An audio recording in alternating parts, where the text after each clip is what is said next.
What is going on, everybody? Welcome back. This is Hawk Talk on Melrose. I am Collin, joined today with Tyler. Welcome back, Tyler. It's been a while. You weren't on the last episode. I kicked you off for one episode, but here you are. You're back with us, so welcome back.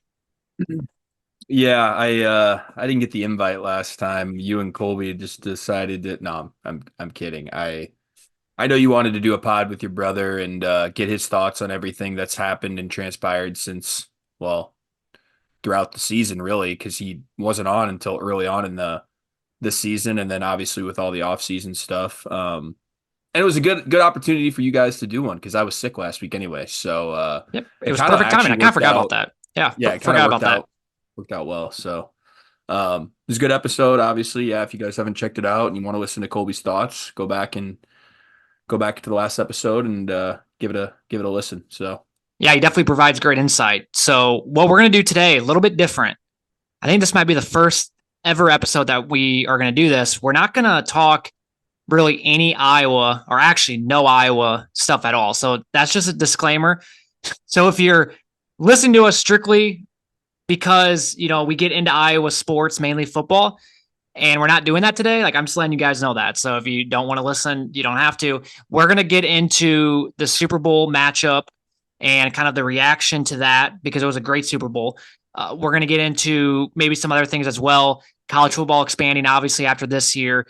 And I'm really excited for that. And then, yeah, we'll just kind of see how this podcast or this episode goes, and we'll just go from there. So, it's kind of different. I mean, we usually never get into anything else. And usually, if we do, we are still talking Iowa sports in that yeah. specific episode. So this one, it is mainly going to be all of non-Iowa related content. So before we begin, though, you can find Hawk Talk on Melrose on your favorite podcast app, including Apple and Google Podcasts, Spotify, iHeartRadio, Castbox, and also on YouTube. Tyler and I were discussing doing maybe an episode at some point, like a mailbag-ish type episode. For us to be able to do that, we need comments. We need people going on YouTube or even on our Twitter at Hawk Talk Melrose. Ask us a question, whether it's football related, basketball related, Iowa sports or not Iowa sports. Please do that. And then if we gather up enough questions, we'll just do an episode about that because obviously now, and really this is the reason why we're doing this today with the Super Bowl and things like that, is we're entering the off season. Our goal is to do an episode. We're going to try to do an episode every week to stay consistent. We didn't do that last year. We kind of just ended things for like 6 months. And so for us to do that and for us to achieve that, we have to kind of find things to talk about because during the off season, there's not that much news, right? That every week, there's compared to in the season, there's always things to talk about. So we were thinking about doing that like a mailbag-ish type episode at some point, but we need obviously questions. So things like that. So make sure you do that. Go on YouTube or like I said, on our Twitter, Hawk Talk Melrose, and ask us any question. And then make sure you subscribe, leave a review, do all those things. So housekeeping is done. Let's get into Well the said. Super Bowl. What was your and just here's another thing. You and I really haven't talked about the Super Bowl yet. So Yeah. I know if we were texting a little bit after the game, but we did not really give, our thoughts. So I'll start with you. I mean, what just general thoughts over the game? I General thoughts. I mean, in terms of the game itself, I thought it was a phenomenal Super Bowl. A phenomenal end to the Super Bowl. Yeah. The thing we were texting about early on was just how boring the first half was. There wasn't much, obviously, really anything from the Chiefs. Yeah. The 49ers had 10 points, but they didn't do a whole lot either. I mean, it was a back and forth sort of defensive battle, if you will. And it's funny, I texted you, and I don't know if you remember, I said that I'm just thinking of this now. I'm like, man, I watch Iowa football all year. All I wanted Oh, was some freaking points at a Super Bowl. yeah. So I made a joke there, but no, I mean it really wasn't much happening in the first half. I thought, and then I guess this could be another topic. I didn't really like the halftime show, so going into the second half, I'm like, man, I have not really enjoyed it up until this point, really so far, and I'll be honest with you. I'm like, I got to get up I work at, 6 o'clock. So I'm up at 5 a.m. every day. And I'm like, man, if I'm going to stay up late, watch this Super Bowl, I want it to be entertaining and I want it to be a good one. And the second half did not disappoint at all. It was back and forth. Um, there was big plays, from both teams. Both teams were scoring. And obviously it came down to the wire and it came down to an overtime win for the Chiefs. And obviously congrats to the Kansas City Chiefs. That one was well earned and well deserved. And just initial thoughts. I mean, yeah, it was a hell of a game. Yeah, whenever a game can go in overtime, it's going to be good. I don't care if the score going to overtime is 3-3 or 33-33, Super Bowl or not, but especially in the Super Bowl. If the Super Bowl game goes in overtime, that is like, you can't get much better than that. Has that ever happened before? I thought I heard maybe one time. Yeah, maybe one time, but this is the first time with the new rules, which we can get into a little bit later on.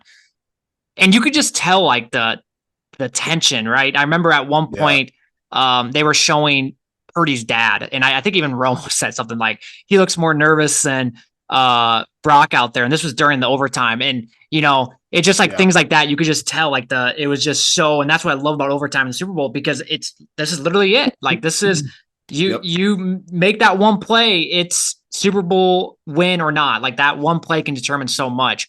So for me, like, the biggest thing, and I'm going to just like two takeaways, one on like the Chiefs, one on the 49ers. Obviously for the Chiefs, can never count out Patrick Mahomes and Andy Reid. I mean, when we thought that this was a year that they just probably weren't going to make it, I remember watching them it was Christmas Day. They were playing the Las Vegas Raiders at home, and they looked god-awful. Like they looked awful. And I was happy because I took the Raiders points that day.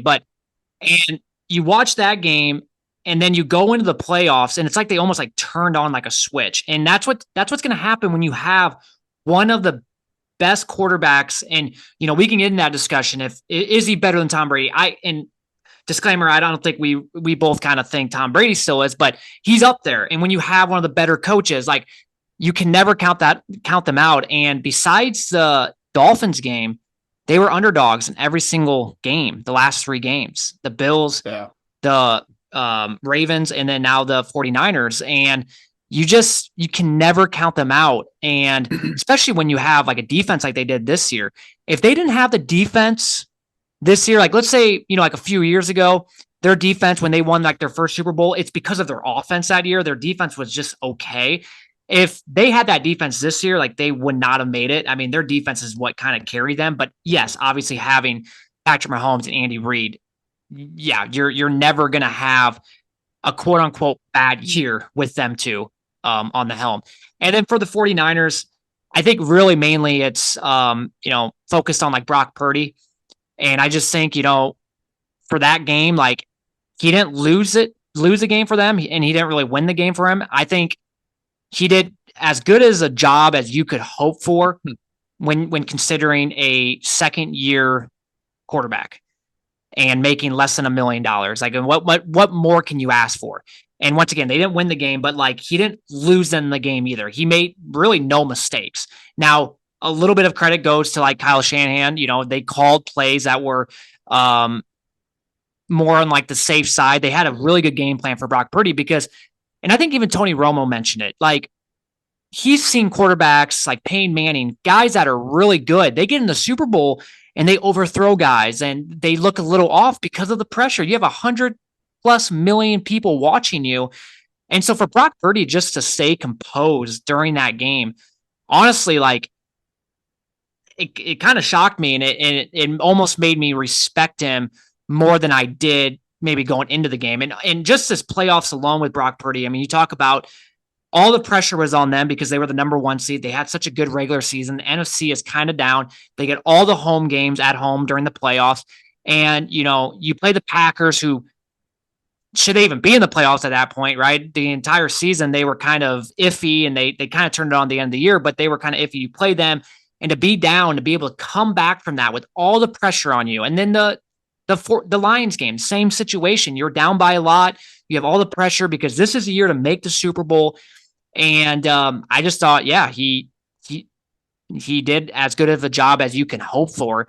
I think for the 49ers, the biggest question is, will you be able to keep the core roster? Because you got a lot of good players on that team, and you're gonna have to start paying them, especially Purdy at some point. I mean, the one good thing right now is you're paying him under $1 million, but that's going to change here soon. So that's kind of my overall reaction on both teams.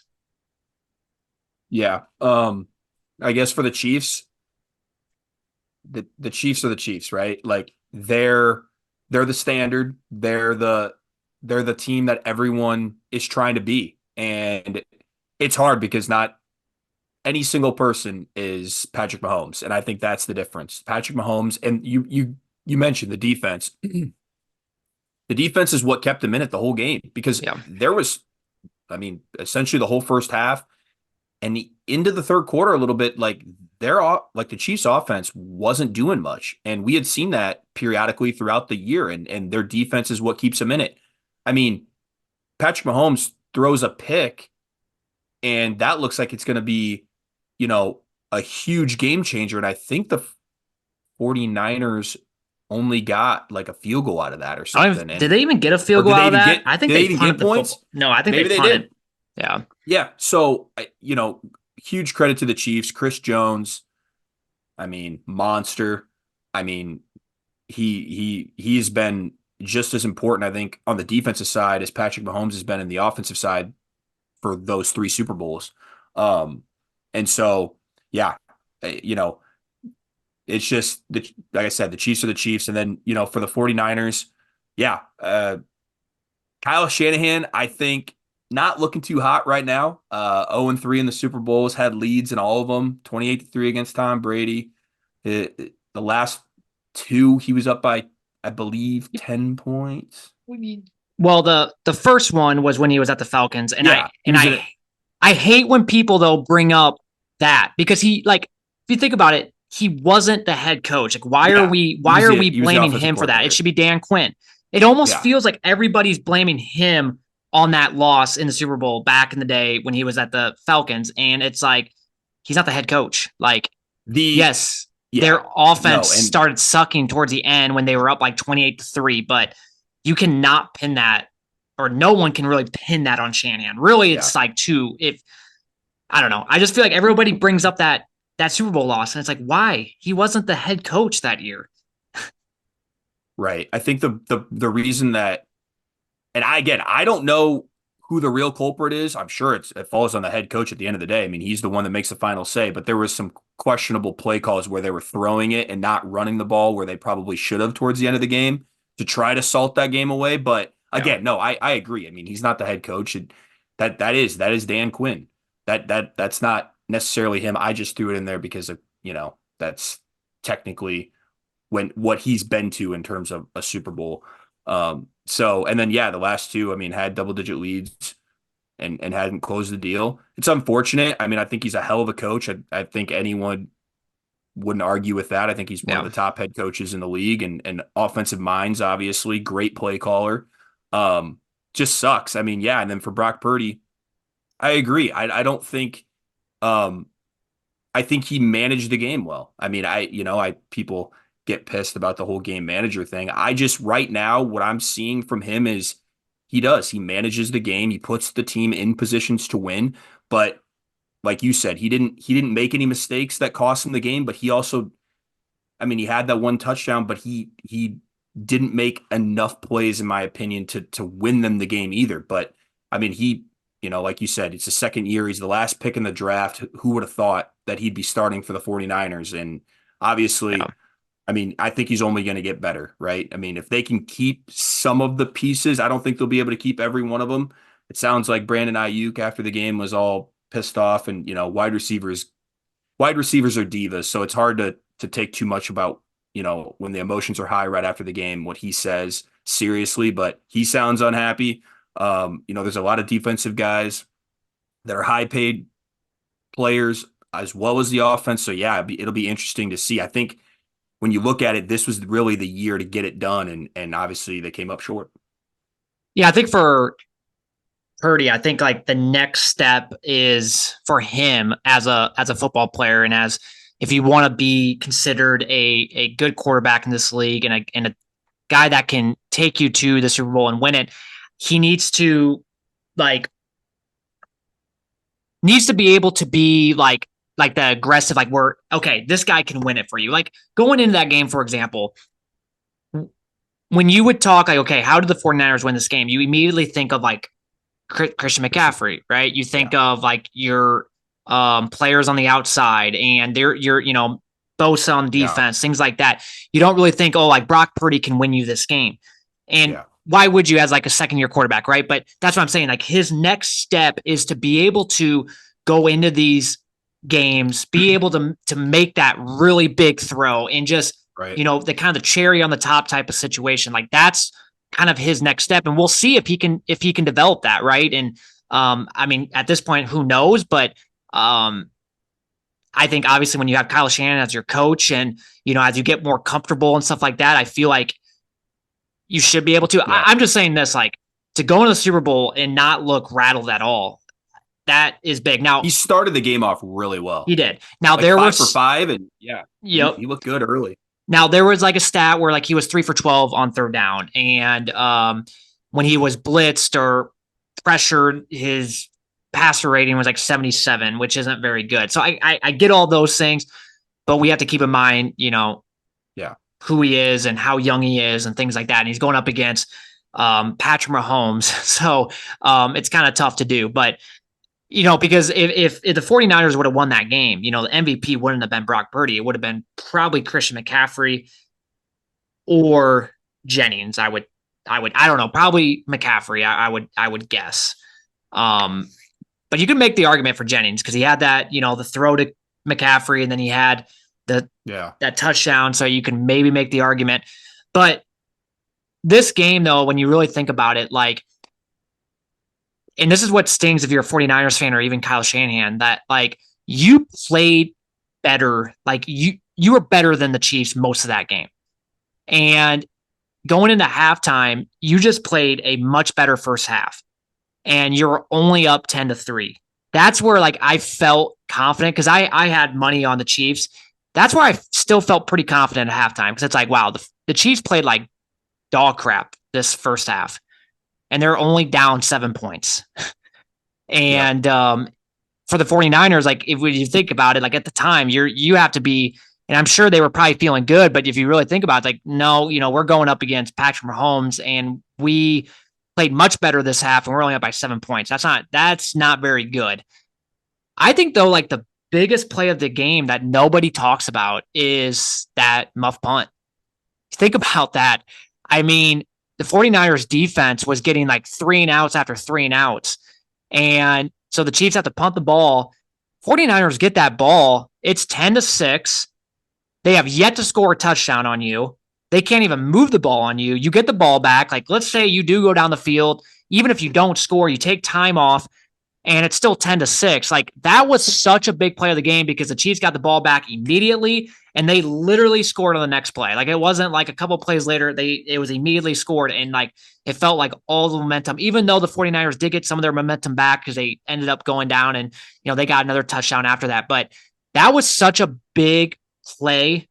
If that doesn't happen, like, I don't know, do the Chiefs even score that game? Because it felt like all the momentum went to them and they had the perfect play call for that situation. The guy was wide open.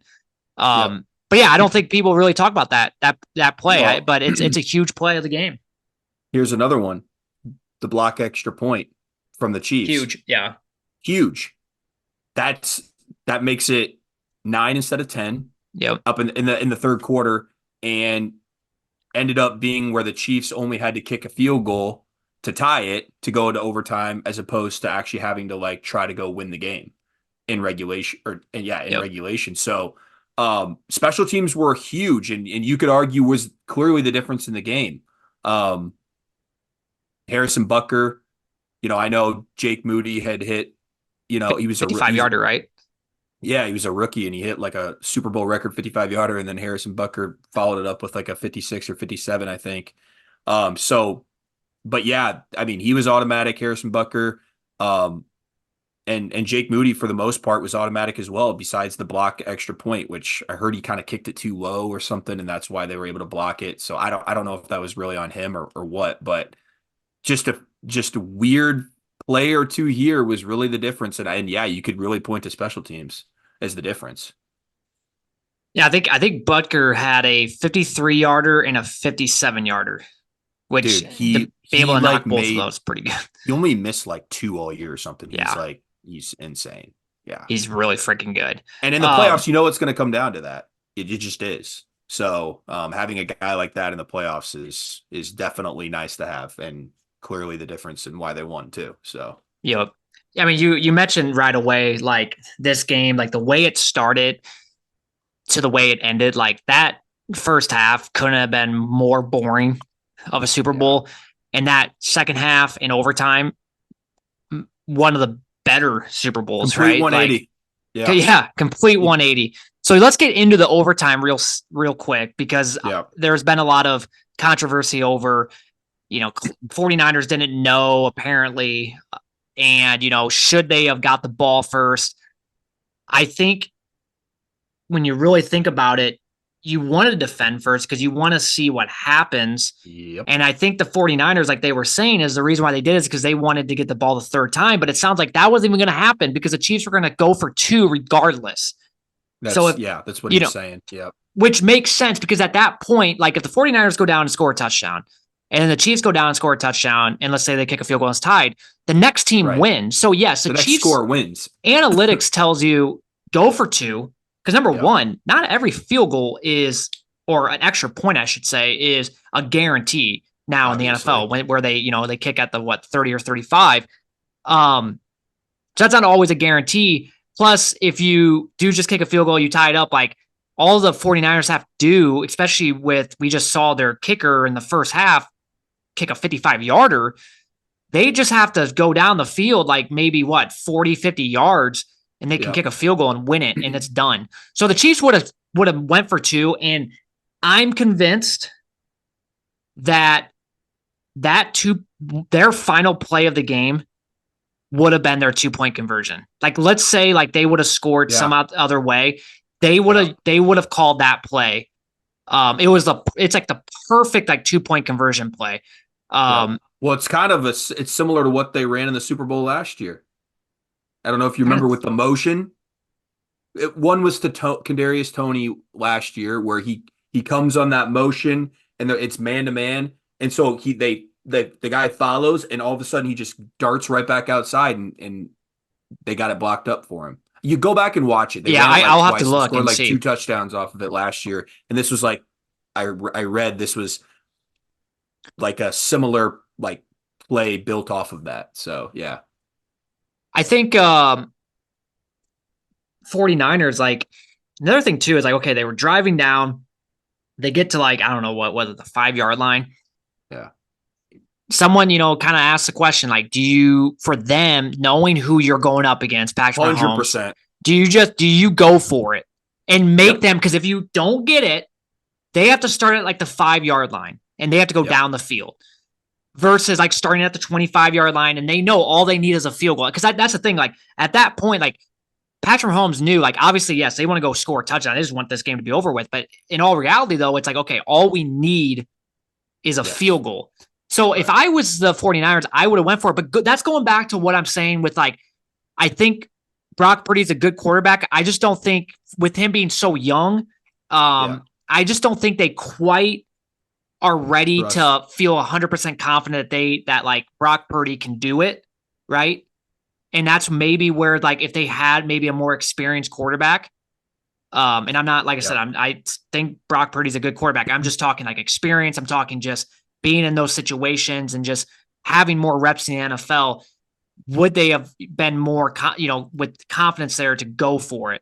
That's a question that, could be asked as well. Two things really quick. Yep. The 49ers totally screwed the coin toss up. They should have deferred. Yeah.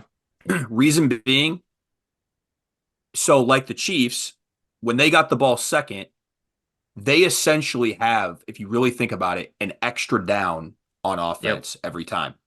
Because you know what you have to get, right? So like So when the Chiefs hold them to a field goal, the 49ers now have 4 downs the whole way Yeah. to go at least get a field goal.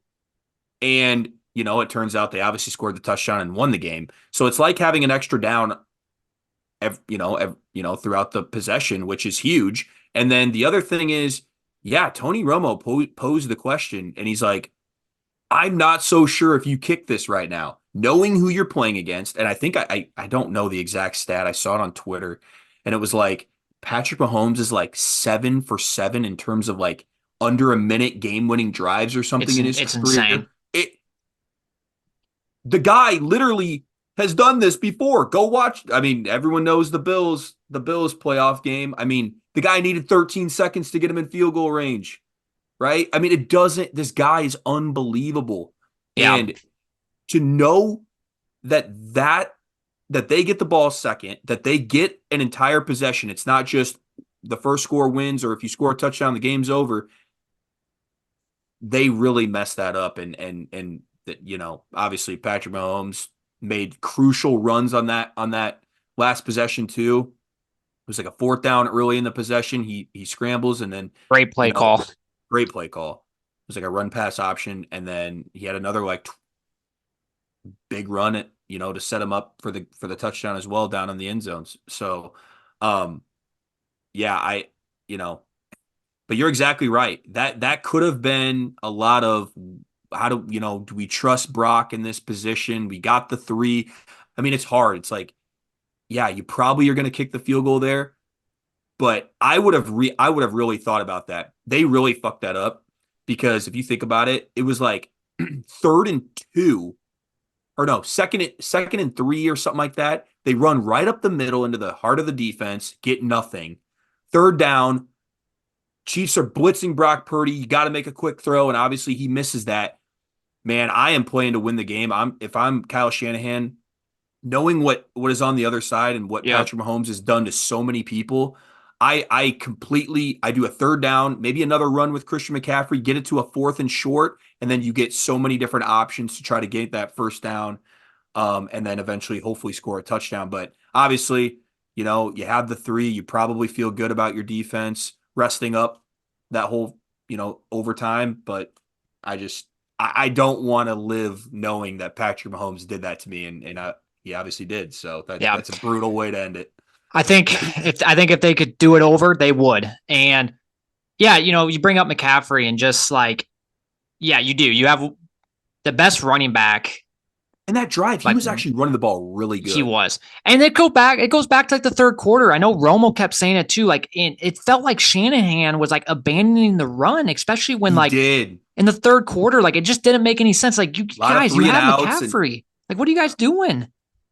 I don't know what they were And when doing. they were running the ball with him, he was getting like 4, 5, 6 yards. Like he was dragging guys. So it just didn't really make much sense. I really don't know. But yeah, if I'm a 49ers fan, just to summarize it, like it sucks because it's like Yeah. you guys played very good and it Yeah. just sucks. But the main difference is one team has Mahomes and the other team has a young quarterback. It kind of just comes down to that.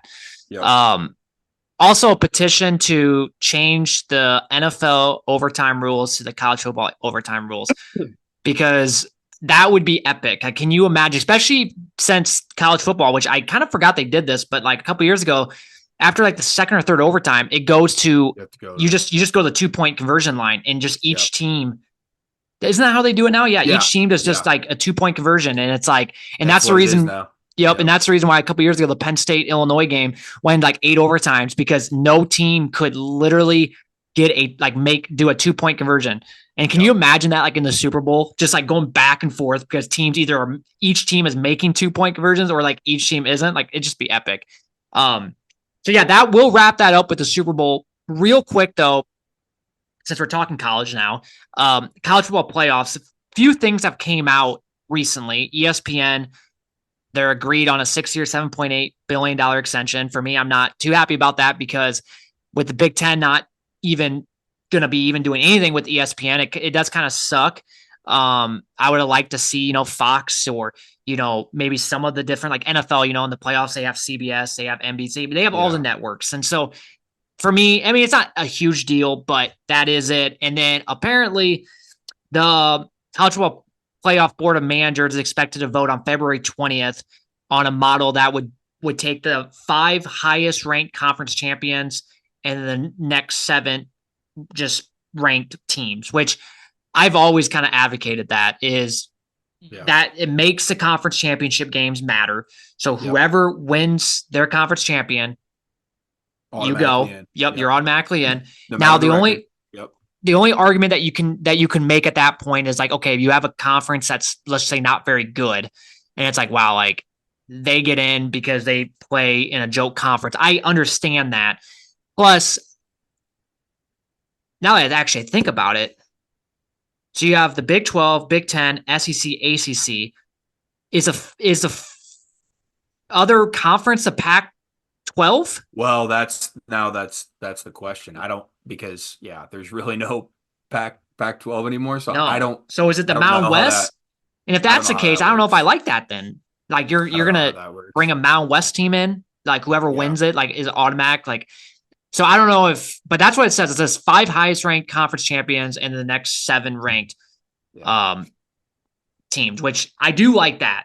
Um, Yeah. I like, SEC. If you win your conference championship, you deserve to be in no matter what. Yeah, I don't care if you have 3 losses. If you win it, you should be in it. That's a tough conference. Big Ten, same thing. Even the Big 12, But yeah, you start talking like, I don't know, would that be the Mountain West? I don't really understand that. But regardless, though, I did see like the schedule for next year for the postseason schedule, and like I am just so excited for this. The first round taking place on Friday, December 20th, and then also Saturday, December 21st. So they're gonna have one game on Friday and the other 3 games on December 21st. And they're on campus locations, which I think is so cool. And it's like I Yep. just envision That's like the way it someday, should be. like at some point, if like Iowa could ever make it, like I can't imagine being in Kinnick in the middle of December for a playoff game. Like just the environment would be insane. But regardless, I'm not even just talking Iowa. Just watching some of these games are going to be insane, like on campus. Um, the whole month of December, if you think about it, like you have the conference championship games early December, then there'll be like that 1 week break, and then you'll have this, and then the quarterfinals will be on December 31st, and then also on January 1st. So you'll have like one game on New Year's Eve, and then the quarterfinals will be on New Year's Day, which is going to be so weird because for the longest time it's been like that. That was the semifinals on like New Year's Day. So we're literally just going to be watching the quarterfinals that day, and then the semifinals will then be a week later Yeah. on Thursday, January 9th and Friday, January 10th. And then the national championship game will be on Monday, January 20th. So there's going to be some epic matchups. I don't get how anybody doesn't like this. Now, yes, you might still see when it's all said and done, maybe the same or mostly the same 4 teams in the semifinals, but you cannot convince me that those first round games, those quarterfinal games are going to be epic. Now, there might be a few of them that will be blowouts. Like it's just going to happen. And you see that in the NFL. You sometimes get matchups where, like in the NFL, like the first opening round, you're going to have a bad, but like for the most part, though, man, like it's going to be freaking awesome. And I can't wait. Like I'm so excited. That's why I just wanted to bring this up because Yeah. this one reason why lately I've almost kind of like the NFL better is because the NFL playoffs to me is just such an awesome product. Mhm. I think with this, though, this is going to compete with that for sure. Like for me, like I'm going to really love this because if you think about it, the first round is December 20th. National championship game is January 20th. That's a whole month of playoff football in college. Like can't get The much better than one that. the one thing I would argue a little bit, and I've seen this elsewhere, is I wish, and I know it's because students have to take finals, and that's why they get like a month or get some time off before the first playoff games start. But they should push it up right to the end of the season when everyone is still just like right after conference championship weekend. Yep. The playoffs should start the next weekend because everyone is just like that is the best time of the year. Yeah. Everyone's watching, everyone's fully engaged. Well, when you take a break, it's kind of like you kind of lose. I mean, I don't know. You probably lose some fan interest. Not us because we're diehard fans, but just maybe your typical fan or whatever. The one good I thing about this next year, though, and I don't know if it will be like this is this year like the week 12 or week 13, the final week of the regular season, with Thanksgiving being a week later, like the final week of the season's like November 30th. So the yeah. conference championship games aren't until like December, whatever that Saturday is like December 7th or 8th, compared to like this year, it was like December 2nd. So it's going to be Mhm. like a week later. So really, there's only going to be that one week in there that will be nothing. I'm sure it'll probably be the Navy game. They always do that. I Yeah. feel like the week after, but yeah, there might be those years where Thanksgiving falls like a week earlier. There could be like a 2 week in Yeah. between, which could maybe make a little like, this is way too long. And I If you're wish I wish talking, the championship was in the Rose Bowl as well. I wish that like it's just you when you watched Alabama Michigan, did anyone not think that that was just one of the coolest like matchups, venues, everything? I just feel like the Rose Bowl, yep, Pasadena, I feel like that should just be like where the championship is I agree. every Every year. single year. Make it so it's such a prestigious place to play and like everyone wants to make it to the Rose Bowl, I feel like and Yep. but that's just me and my opinion on that, but yeah. It's honestly like you can make the case. And I've heard from so many people how the Super Bowl in Vegas was like amazing. Where Yeah. like I'm not saying every year, but Vegas definitely needs to be like in the rotation where it's like every 3 or 4 years it should be in Vegas because it looks like a great city to host. But yeah, college football Oh playoff yeah. national championship game should be the Rose Bowl. It's in Atlanta this year. They always rotate between Atlanta, New Orleans, Yep. Miami. I feel like those are like the three. But yeah, I'm super pumped. Well, that will do it. We are less than a minute for our recording time. So we are going to end it there. As always, thank you for tuning in and listening to our episode. We greatly appreciate it. Until next time, have a good rest of your week and go Hawks.